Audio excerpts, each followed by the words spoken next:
박근혜한테 맡겨두면 내년에 정권 재창출 못한다라는 그 조급함에서 시작된 일이었다.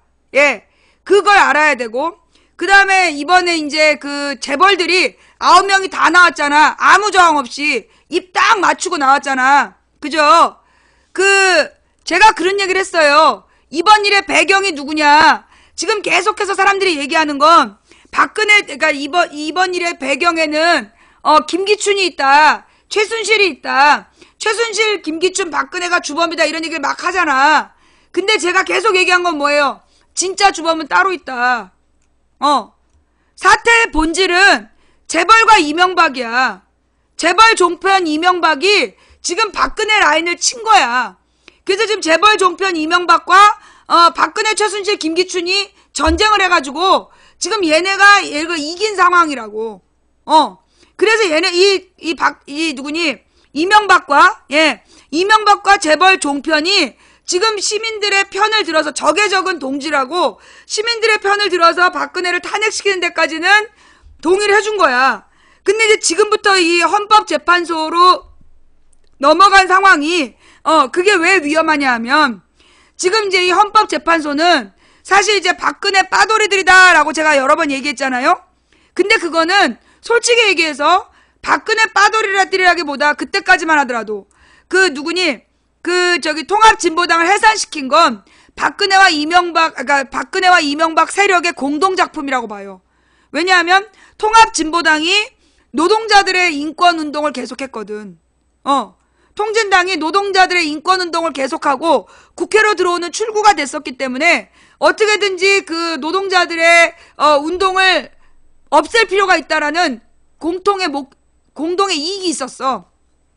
박근혜는 세월호에 대한 또 국정원 여직원의 댓글이나 그 다음에 세월호에 대한 이 두 가지 문제인데, 자, 국정원 댓글은 누구의 범죄야? 이명박의 범죄야.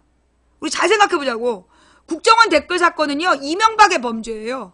이명박의 범죄를 박근혜가 공범이 된 거야. 이명박이 주범, 박근혜가 종범.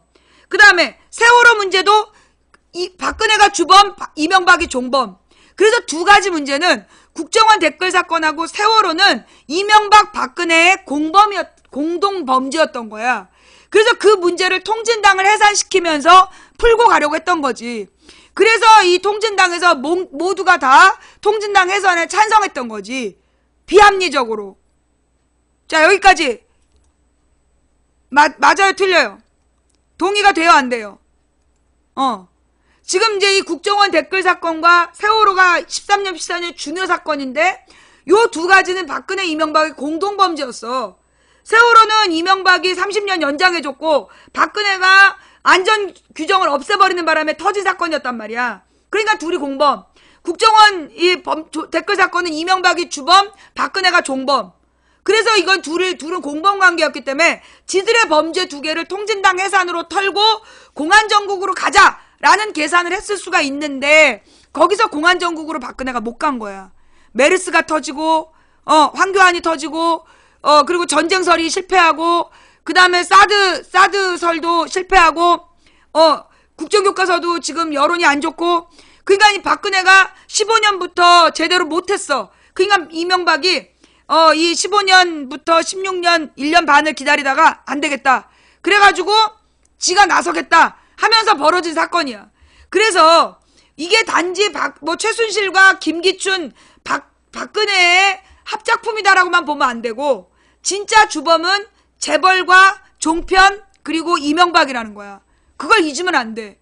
우리가 싸우는 대상은 실제로 지금 권력을 박근혜로부터 뺏은 자들이 재벌, 종편, 이명박이야. 내 말이 맞아, 틀려? 지금 우리가 싸우고 있는 대상은 그 앞에 있는 얘네들은 솔직히 얘기해서 뭐라 그럴까? 행동대장 수준이야. 최순실, 박근혜, 김기춘이는 밑에서 진짜 빨아먹던 애들, 왜 노점상에 와서 삥 뜯고 다니는 이런 말단 애들이고, 진짜 뒷배경은, 뒤에 있는 실세는 재벌, 종편, 이명박이라는 거야. 그걸 잊으면 안 돼. 그래서 얘네들 대신, 지금 형님 대신 빵에 가겠다는 애들이고, 지금 우리가 잡아야 되는 건 재벌 종편 명박이라는 거야. 그러면 걔네들의 수를 우리가 읽고 대세를 찾아야 되는 거예요. 그러면 여기 이 와중에 KBS 노조의 파업도 그래서 중요한 거야. 왜냐하면 이 싸움을 해나가는데 가장 중요한 게 누구냐? 언론이야. 이 싸움을 해나가는 데 있어서 가장 중요한 그 요소가 뭐냐면 언론이에요. 예. 그러면 이제 언론 중에서도 우리가 잘 생각해보자야. 자, 이 얘기는 내가 지금 처음 얘기하는 건데, 이제까지 우리가 KBS, MBC, SBS, 채널A, TV조선, MBN을 같은 범죄자로 봤어요. 그런데 우리가 여기서 갈라칠 필요가 있다는 거야. 뭐냐 하면 그 채널A, TV조선, MBN은 분명한 재벌을 위한 집단이야. 근데 KBS나 MBC나 그 다음에 이 SBS는 노조를 모르겠다. SBS는 잘 모르겠고 노조를 잘 모르겠고 그 다음에 KBS나 MBC 그리고 YTN 연합뉴스 여기는 노조가 있어. 언론 노조.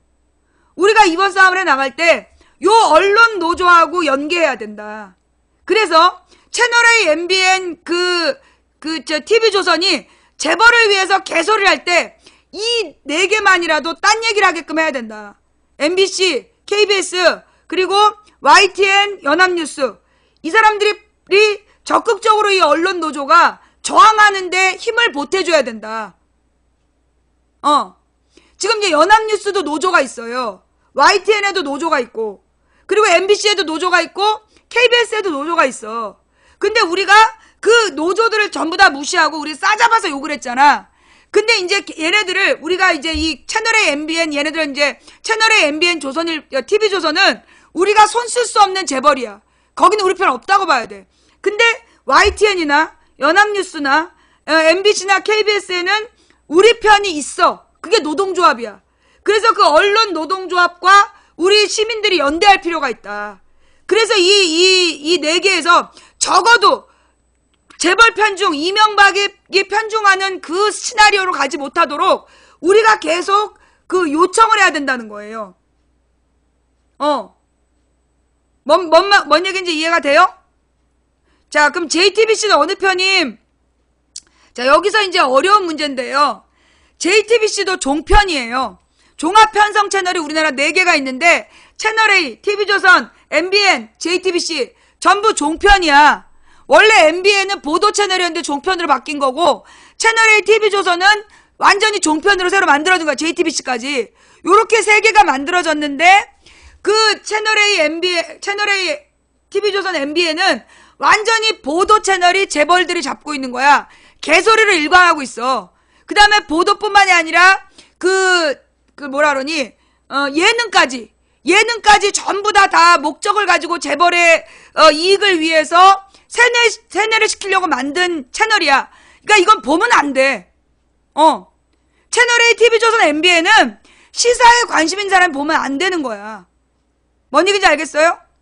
그러면 그 3개는 아예 보려고 하면 안 된다는 거야. 재미로라도 보지 마. 그걸 봐주면 봐주는 만큼 어떻게 돼? 여러분이 등신이 되고 걔네들은 광고비를 얻고 그 광고비로 또 개소리를 계속하는 거야. 그러니까 채널A, TV조선, MBN은 보면 안 된다. 어디서든 보면 안 돼. 인터넷으로도 보지 마. 근데 종편의 논리가 궁금해? 그럼 연합뉴스나 YTN을 봐. 그럼 연합뉴스나 YTN이 종편의 논리가 80% 그리고 저항하는 노조의 입김이 20%야. 그래서 24시간 뉴스를 듣고 싶으면 연합뉴스나 YTN은 봐도 된다고. 물론 그게 약간 종편의 논리야 그게. 그러나 연합뉴스나 YTN을 24시간 본다 할지라도 아침에 그 CBS 라디오 듣고 그 다음에 낮 동안에는 CBS에서 들을 만한 라디오가 없으니까 2시까지는 YTN이나 연합뉴스를 보고 2시부터 망치분 방송 보고 6시 반부터 정관용의 그 시사평 뭐지? 정관용의 시사 프로그램을 CBS에서 듣고 8시부터 손석희 뉴스를 듣고 그럼 되는 거야. 무슨 얘기인지 알겠어요? 그러면서 시사자키. 그걸 왜 이렇게 못 외우나 몰라. 출연도 했는데. 그러니까 아침에 6시부터 9시까지는 CBS 뉴스를 듣고 그 다음에 9시부터 2시까지는 연합뉴스 YTN을 감시하고 2시부터 6시까지 망치부인 방송을 보고 6시부터 8시까지 정관용의 시사자키를 듣고 8시부터 9시 반까지 손석희 뉴스를 딱 들으면 그게 여러분이 알아야 될 모든 뉴스, 그 보고 싶은 뉴스 그렇게 보면 된다고 봐. 무슨 얘기인지 알겠어요? 예. 그래서 이 손석희 뉴스가 제일 중요한 거고, 그럼 이제 JTBC는요, JTBC 전체를 믿으면 안 돼. JTBC 전체를 믿으면 안 되는 게, JTBC는 중앙일보 계열사야. 그래서 예능이나 이런 건 중앙일보랑 연관되어 있어요. 그러니까 이제 지금 그 비정상회담을 가만히 보면, 거기 이제 외국인들이 와 있잖아. 근데 이 외국인들의 성향이 진보적인 애들이 아니야. 중도이거나 보수야. 그죠? 비정상회담 내용이 잘 보면, 우리가 볼 때, 어머나, 이런 일이, 걔네들의 생활이기 때문에 우리가 깜짝 놀란 내용이 있는 거지, 개개인의 성향을 보면 얘네들은 중도이거나 보수적 성향이 있는 애들이야. 절대 진보 세력이 아니에요. 그래도 일단 걔네들이 살고 있는 사회가 우리보다는 진보적인 사회이기 때문에 그들의 일상생활이 우리한테 충격으로 다가오는 거죠. 다만 보도 채널은 JTBC 사장이 손석희다, 맞다 틀려? JTBC 사장이 손석희다, 맞을까요, 틀릴까요? 틀려요. JTBC 사장 따로 있어요. 예. 썰전도 나는 안 믿어. 예. JTBC 사장 따로 있어. 썰전이나 비정상회담이 JTBC 예능 프로야. 예능 프로예요. 그리고 보도국만 손석희 프로야. 뉴스. 예. 뉴스 부분만 손석희가 사장이야. 그래서 JTBC 뉴스만 우리가 믿을 만한 거야. 그것도 JTBC 뉴스도요, 시간대에 따라 달라. JTBC 뉴스도 시간대에 따라 다르다고. 그래서 나는 손석희 뉴스룸에 대해서는 신뢰도가 되게 높은데 나머지 뉴스는 내가 별로 안 믿는 이유가 그거야. 나머지 뉴스는 안 믿잖아. 그리고 나는 특히 이제 이 썰전 같은 프로가 나는 이제 별로 안 좋은 프로라고 생각해. 그게 뭐냐 하면 이제 이 썰전이나 이게 이제 다른 나라에도 이런 게 있어요. 그러니까 뭐 막장 토론. 이게 썰전이요. 옛날에 11년도에 손바닥 TV라는 게 만들어졌어. 그 손바닥 TV라는 게 만들어질 때 그때 이제 어떤 프로를 만들려고 그랬냐면 무조건 막 싸우는 거. 무조건 막 그냥 자기 주장을 하는 논쟁하는 프로를 만들겠다. 그러면서 나한테 나와달라 그랬어. 근데 내가 거절했다니까? 근데 이제 그게 2011년에 손바닥 TV가 만들어지던 시점에 그런 프로그램을 생각했던 거야. 근데 이제 이 썰전이 바로 그런 역할을 하는 거야. 반대 입장에서 막 논쟁하는 거. 무한 논쟁. 그런 프로그램이 왜 밤샘 토론, 그 다음에 무슨 각 시사 프로그램, 옛날에 노무현 때는요, 100분 토론 말고는 토론이 없었어. 근데 100분 토론은 사회자가 공정했기 때문에 굉장히 여러 가지 입장으로 주요 현안에 대해서 진보와 보수가 굉장히 논리적인 이야기를 했단 말이야. 그런데 지금의 썰전은 그래 안 그래? 안 그래. 완전 저질이야. 그냥 뭐 이 전원책하고 유시민이 그냥 막장 토론하는 거야.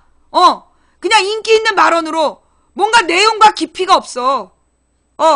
그때 100분 토론은 손석희가 사회를 보면서 사회 주요 이슈에 대해서 전문가들을 불러 모으고 그 전문가들도 진보와 보수가 나왔지만 중요한 건 전문적인 지식을 가지고 했다는 거야. 근데 지금 썰전은 그냥 흥미 위주의 말싸움이야. 근데 그게요, 어느 나라나 있어요. 미국에서 그게 나온 프로야. 미국에서 그렇게 막장 토론 프로가 미국에서 유행을 했고, 그걸 우리나라에서 썰전이나, 그 다음에 김현정 쇼에 변호사 둘러와서 싸우는 거나, 그 다음에 밤샘 토론이나, 이게 전부 다 같은 컨셉이야. 그런 프로그램을 왜 만들까, 그럼? 예. 그런 프로그램을 만드는 이유가 뭐냐 하면, 분열이죠. 목적은 하나예요. 진보와 보수는 절대 하나가 될 수 없다. 끊임없는 막장 논쟁을 통해서, 이게 논쟁도 아니야.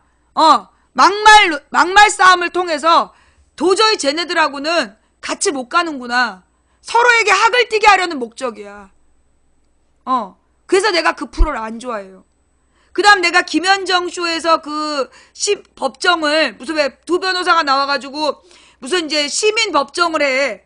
내가 그 프로는 왜 싫어하느냐 하면, 그런 프로의 위험성이 뭐냐. 진짜 법적인 어떤 논리를 떠나서 그냥 시민들이 막 그 선택을 해. 그래서 우리 편이 이겨.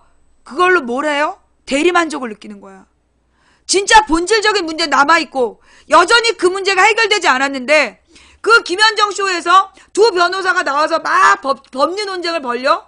근데 국민들이 어느 편을 막 들어버려. 근데 실제로 정말로 반대편에 들고 있는 사람 말대로 진짜 법은 진행되고 있는데, 시민 배심원이 이기면 그걸로 우리는 대리만족을 느끼고 잊어버린다는 거야. 그래서 내가 그 프로를 안 좋아하는 거예요. 예. 그 프로는 나쁜 프로라고 내가 보는 거야. 썰전이나 김현정 쇼의 그런 토론 프로그램이나 밤샘 토론이나 막장 토론이나 무슨 백반 토론인가 백무섭 토론인가 있더만, 그런 토론 프로들의 목적이 그거라고. 무조건 분열이 목적이야. 절대로 합의하지 않아. 근데 여러분 있잖아요. 토론이라는 게 뭔지 아세요? 토론이라는 건, 토론이라는 게 뭐냐면, 먼저 상대방의 이야기를 잘 듣는 거야. 자기 주제 발제를 하는 거야. 그 주제 발제를 듣고 상대방의 논리에 대해서 질문을 하는 거야. 그래서 질문을 통해서 상대방의 논리에 대해서 보다 더 정확하게 이해한 다음에 각자 차이가 있잖아. 그 차이를 확인하는 대신 중요한 건 우리가 합의할 수 있는 부분이 뭐냐, 공동으로 시인할 수 있는 부분이 뭐냐를 찾는 게 토론의 목적이에요. 예. 내가 그 이준석 코너도 별로 안 좋아하는 게 그런 거야. 뭐 상한가 하한가 이거 치면서 얘기하는 것도 아주 그 이준석의 감언이설, 그걸 몇십 분을 듣고 있는 게 시간이 너무 아까워. 토론의 목적은 조율이에요. 각자의 의견이 있으면 그 의견을 어떻게 해야 되냐면 서로 조율해가는 모습을 보여주는 게 토론의 목적이야. 그래서 차이를 인정하고 끝나는 게 아니라 우리가 여기서 최소한의 합의를 이끌어내자. 그래서 그 합의를 가지고 세상을 좋은 방향으로 이끌어 나가는 게 그게 토론의 목적이고, 옛날에 손석희가 진행했던 100분 토론은 그런 목적이었어. 그런 목적이었어. 그런데 지금의 이명박 이후의 토론들은 그렇지 않잖아. 이명박이 집권한 이후의 프로들의 토론은 그냥 자기 주장을 하기 위해서 더 멀어지는 거야. 절대 우리는 하나가 될 수 없고 같은 국민일 수가 없는 거야. 같은 하늘 아래 살 수 없는 사람으로 가버리는 게 지금의 토론 프로들의 문제점이에요. 그래서 여러분들이 그런 프로그램들을 통해서 시사를 접하면 안 된다.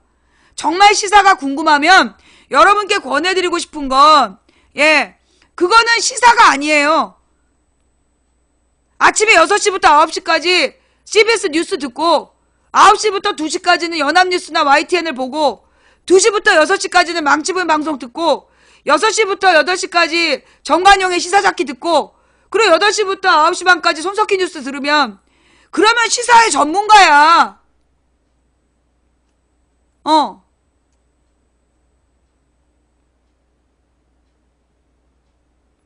예.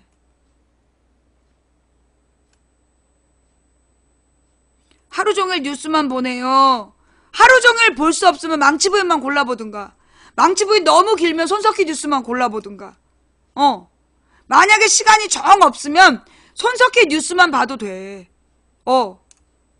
정관용의 시사잡기도, 이 정관용의 시사잡기는 솔직히 재미는 없어. 왜냐하면 하나의 주제를 가지고 깊이 인터뷰를 해요. 그 정관용의 시사잡기는 한 주제에 대해서 그 한 사람하고 깊이 그러니까 그 인터뷰를 해. 깊이 있는 인터뷰를 하고, 그 다음에 이제 그 시사의 흐름을 날마다 읽어주고, 그래서 그 저녁 출퇴근 시간에 아침에 출근할 때는 김현정 쇼를 듣고, 저녁에 퇴근할 때는 정관용의 시사잡기를 들으면, 나는 딱 좋다라고 봐. 운전하면서 출퇴근에 라디오 듣는 사람 딴 거 듣지 말고 그 두 가지가 퇴근 시간 출근 시간 때 딱 좋은 시사 프로그램이고, 그 다음에 이제 이 손석희 뉴스는 눈으로 봐야 돼. 비디오 뉴스기 때문에 그 손석희 뉴스는 1시간 반이잖아요. 만약에 망치 부인을 다 들을 수 없으면 손석희 뉴스만 봐도 돼. 진짜. 왜냐면 내가 했던 얘기 손석희 뉴스에서 좀 더 고급지게 하기 때문에 내가 이러려고 시사방송 하나 자괴감이 들어. 내가 하루 종일 4시간 동안 막 중구난방으로 떠들어 놓으면 저녁 때 석희 오빠가 1시간 반에 멋있게 딱 그 정리를 해주더라고. 내가 이러려고 방송했나 자괴감도 들지만, 예. 근데 우리 방 시청자들은 망치부인 방송을 듣고 손석희 뉴스를 들으면 어때요? 다 알아듣겠지. 그지? 망치부인 방송을 듣고 나서 손석희 뉴스를 들으면 다 알아듣잖아. 그죠?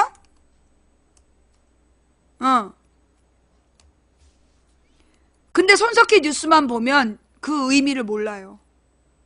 손석희 뉴스만 보는 사람은 자기가 웬만한 어떤 시사 지식이 있으면 모르는데 손석희 뉴스만 봐서는 또 몰라. 그게 조금 있어요. 그래서 약간 그 지식인들 수준에 맞추기 때문에, 예. 손석희 뉴스는 뉴스들 중에, 현재 뉴스들 중에 가장 관점이 좋은 뉴스인데 대신 좀 어려워. 어려워요. 예. 그래서 망치부인 방송을 이것저것 듣고 나서 그걸 보면 정리가 딱 되는 거지. 고급지게 정리가 되는 거야. 예. 옛날에 TBS에서 나더러 웬 이상한 여자랑 그런 끝장 토론하는 프로를 고정 프로로 하자 그랬다니까? TBS에서? 그래서 내가 볼 때 그 TBS 못 믿어요. 그 TBS가 그 서울 교통방송인가 그래. 그래서 서울시에서 지원을 하는 방송이야. 그래서 그걸 믿고 관점이 좋은 줄 아는데 나는 그 TBS에서 나한테 그런 요청을 하는 걸 보면서 얘네들 골 때리는 애들이구나.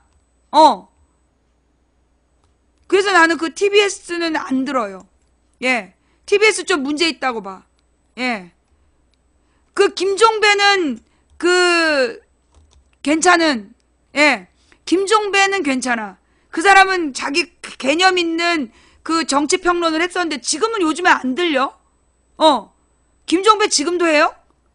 한 2년 동안 못 본 것 같은데? 예.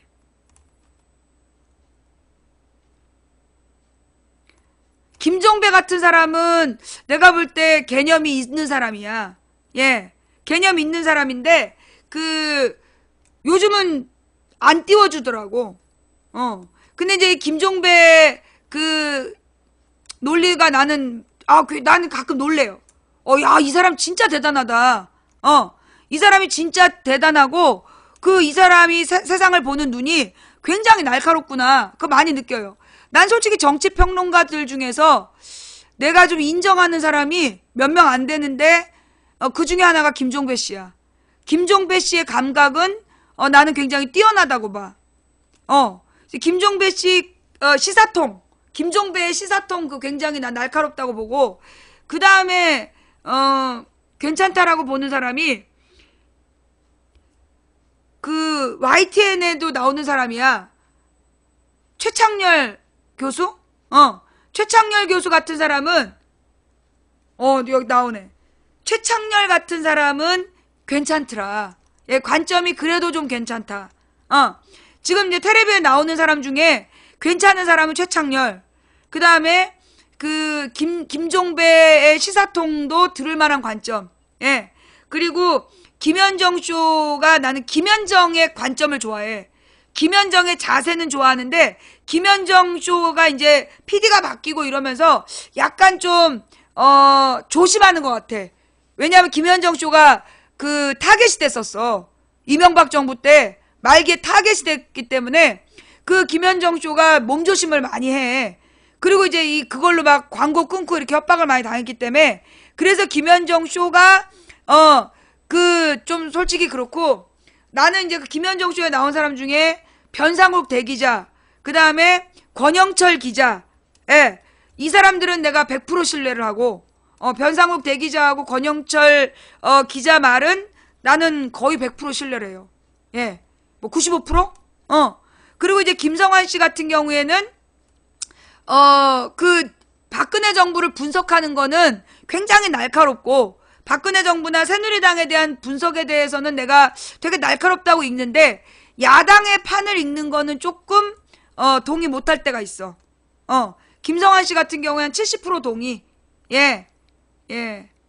권영철의 Y뉴스 권영철, 그 다음에 변상욱 대기자의 기자 수첩, 예. 그 다음에 김성환의 행간, 근데 김성환의 행간은 내가, 그러니까 그 새누리당을 바라보거나, 일반적인 정치평론은 굉장히 날카롭게 동의할 수가 있는데, 그 선거 때 야당에 대한 분석은 조금 안 맞는 게 있어. 내가 볼 땐.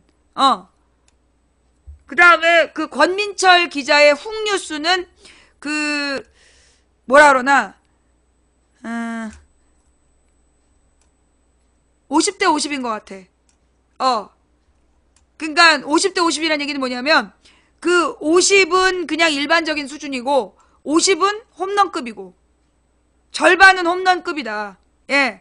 이 권민철 기자의 훅뉴스가 이 절반은 그 홈런을 치고 절반은 그냥 뭐 그만. 네. 그런 것 같아요. 그게 이제 제가 보는 그 언론에 대한 그 저의 감상. 예. 그리고 일반 이제 뭐라 그러나 이 민주 세력의 언론들, 시사인, 뭐 미디어 오늘, 민중의 소리, 이런 것들은 굉장히 이제, 그러니까 시사인은 내가 볼 때 되게 리버럴해. 뭐냐면 굉장히 얘네들은 그 진보 세력 중에서도 훈련된 진보가 아니라 그냥 자유주의자 애들 같아. 시사인을 보면서 느끼는 건, 여기는 이렇게 뭐 어떤 옛날에 공부를 많이 한 소위 진보적인 철학이 있는 언론이라기보다 그냥 순수라기보다 그냥 자유주의적인 그 언론이다. 라고 이제 바라봐요. 근데 이제 미디어 오늘 같은 경우나, 민중의 소리는 그 진보적인 성향이 굉장히 강하고, 진보의 조직적인 입장을 대변한다. 진보 세력의 조직적인 입장을 대변하는 게 그 민중의 소리. 그리고 미디어 오늘도 그런 면이 좀 강해요. 예. 근데 그리고 이제 뷰스앤뉴스 같은 경우에는 그 뭐라 그러나 야당의 입장을 내 입장하고 제일 비슷한 게 뷰스앤뉴스 같아. 지금 나와 있는 인터넷 언론 중에 내 입장하고 제일 비슷한 게 뷰스앤뉴스 같아요. 그 뷰스앤뉴스 만든 사람들이 누군지 궁금해. 그리고 나머지 한겨레나 경향, 오마이, 한겨레 경향 같은 경우에 종이신문이잖아요. 여러분이 신문을 하나 보고 싶다라면 그 한겨레나 경향을 봤으면 좋겠어. 근데 경향은 조금 말이 어려워. 되게 짧게 쳐. 기사를 되게 짧게 쳐. 약간 그 지식인들 용이야. 그래도 한겨레 신문은 그래도 좀 길게 써. 조금 그래도 경향신문보다 좀 더 쉬운 말로 썼어요. 그런 차이가 있어요. 예. 그리고 뷰스 앤 뉴스. 예. 그래서 이 뷰스 앤 뉴스가 그 더민주의 입장을 굉장히 잘 표현해주고 있는 그런 기사란 생각이 들고, 프레시아는 이 소위 이제 친호남 성향이 강해. 프레시안 같은 경우에는 친호남 성향이 강해서 얘네들의 문제는 뭐냐면 노무현 쪽 친노나 친문에 대해서 굉장히 비판적으로 써. 너무나 좀 나쁘게 써. 그게 프레시안의 단점. 그리고 이제 오마이뉴스는 지나치게 친노 성향. 그러다 보니까 그리고 이제 친노 성향의 시민 기자들 글이 막 올라오기 때문에 오마이뉴스가 가끔 위험할 수 있어. 오마이뉴스가 이렇게 정제되지 않은 그냥 그 위험한 순간들이 몇 번 있었다. 예. 그다음 그게 이제 내가 주로 보는 언론들이에요. 예. 한겨레, 경향, 오마이, 프레시안. 그러니까 오마이는 친노, 프레시안은 친동교동. 그다음에 시사인은 그냥 자유주의자들. 그다음에 뷰스앤뉴스, 얘네들은 약간 더민주의 입장을 그래도 아주 긍정적으로 써주는 것 같고, 그다음에 미디어 오늘, 민중의 소리는 진보 세력을 대변하는 언론이다. 그다음에 뭐 저기 한겨레 21 주간경향 이런 것들은 이제 그 기획 기사들을 쓰는 곳이고, 그 다음에 이 뉴스 프로그램 중에서는 손석희 뉴스를 나는 제일 신뢰하고, 손석희 뉴스보다 내가 더 신뢰한 건 뉴스타파야. 뉴스타파는 나는 진실만 보도한다고 믿어. 그 다음에 이제 이 손석희 뉴스 같은 경우에도 그 뉴스타파급인데, 아무래도 이게 재벌 언론에 있기 때문에, 재벌 언론에 있고, 그 기자들이 준비해갖고 오는 부분이 있기 때문에, 그래서 난 뉴스타파가 제일 높게 보고, 그 다음에 손석희 뉴스를 그 한 1% 차이로, 96대 95? 뉴스타파 96%, 그 손석희 뉴스 95%라고 보고, 그 다음에, 정관용의 시사자키는 그 저녁 시간에 내가 이거 모니터링 하느라고 못 듣는데, 내가 저녁 때 운전해서 나갈 일이 있으면 꼭 그걸 들어요. 정관용의 시사자키가 되게 품위 있는 프로야. 되게 한국의 합리적인 보수들이 들을 만한 내용이거든요. 그래서 난 그 프로 굉장히 괜찮다라고 봐요. 예. 그리고, CBS에 아침에 나는 6시부터 뉴스를 듣는데,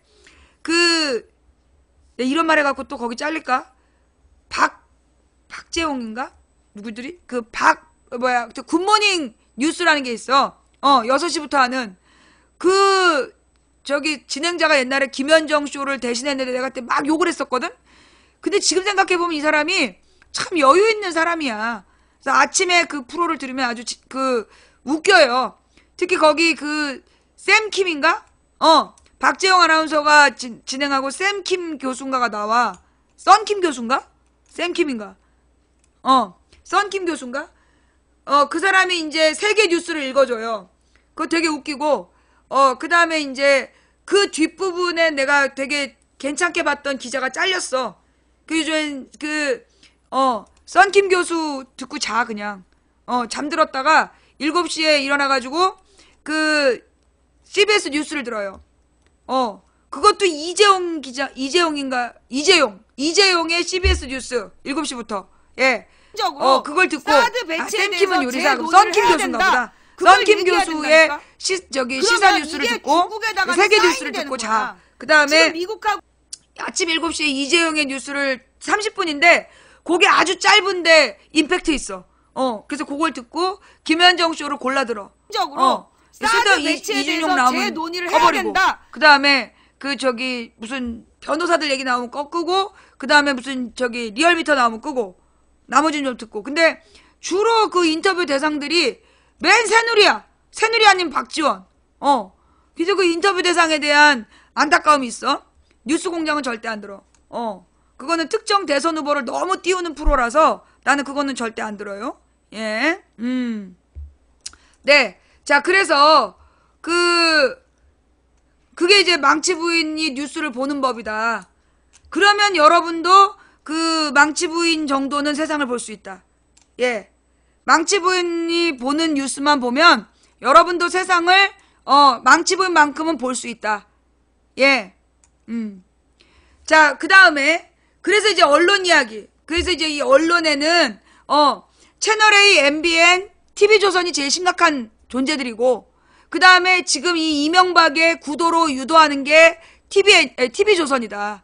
TV조선이 지금 이명박과 재벌을 위한 큰 그림을 그리고 있고, MBN은 무조건 자극적으로 나가고 있고, 채널A는 지금 TV조선하고 일장을 두고 내부 전쟁에 더 애쓰고 있고, 그리고 나서 이제 이 연합뉴스, 지금 상황은 연합뉴스가 더 심해.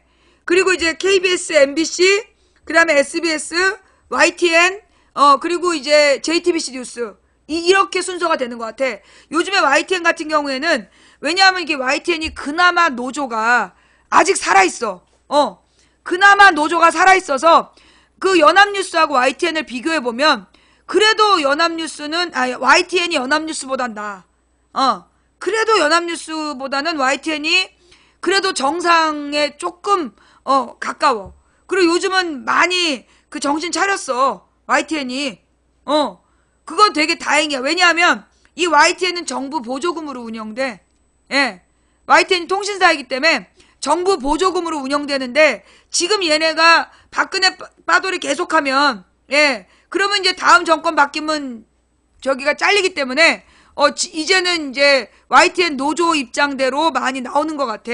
지금은 중립에 가까워. 그러니까 만약에 여러분이 영업을 하시는데 하루 종일 뉴스 프로를 틀어놔야 된다. 그러면 YTN을 틀어놓으시면 될 것 같아요. 예. YTN을 틀어놓으시면서 6시부터 망치부인 방송을 틀어놓으시면 되고요. 예.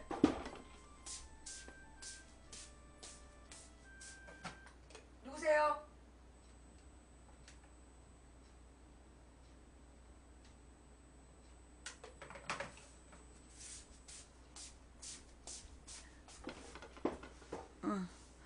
내가 이제 YTN을 날마다 감시하고 있는데 연합뉴스는 진짜 심각해.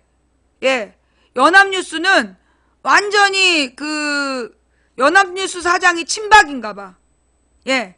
연합뉴스는 거의 종편하고 똑같아. YTN은 종편은 아닌데, 그러니까 봐요. 잘 들어. YTN하고 연합뉴스는 하루 종일 보도 채널이야. 하루 종일 뉴스만 할 수 있어. 연합뉴스하고 YTN은 하루 종일 뉴스만 하는 프로예요. 네. 텔레비전으로, 케이블 텔레비전으로 하루 종일 뉴스만 할 수 있는 게 연합뉴스하고 YTN인데, 그 중에, 연합뉴스는 완전히 종편하고 똑같은 논리고, 그 다음에 이 YTN은 그래도 국민들의 눈치를 지금 좀 보고 있고, 그리고 이제 채널A나 MBN, TV조선은, 예능을 통해서 사람들을 끌어모은 다음에 개소리를 하는 거고, 예. 그나마 YTN이 그 5개 중에서 제일 나아. 그 다음에 이제 이 MBC 뉴스는 지금 보는 사람이 없잖아요. 너무 안 됐어. MBC에도 기자들이 있고 KBS에도 기자들이 있는데 이게 전부 다 데스크가 미쳐가지고 사장들이 미쳐서 MBC하고 KBS 사장이 문제야. 그래서 특히 근데 이 MBC하고 KBS 사장을 바꾸는 문제 되게 심각해요. 우리가 신경을 많이 써야 돼. 그래서 그 KBS 사장 바꾸는 제도 거기에 우리가 동의를 해줘야 돼. 옛날에 김대중 노무현 정부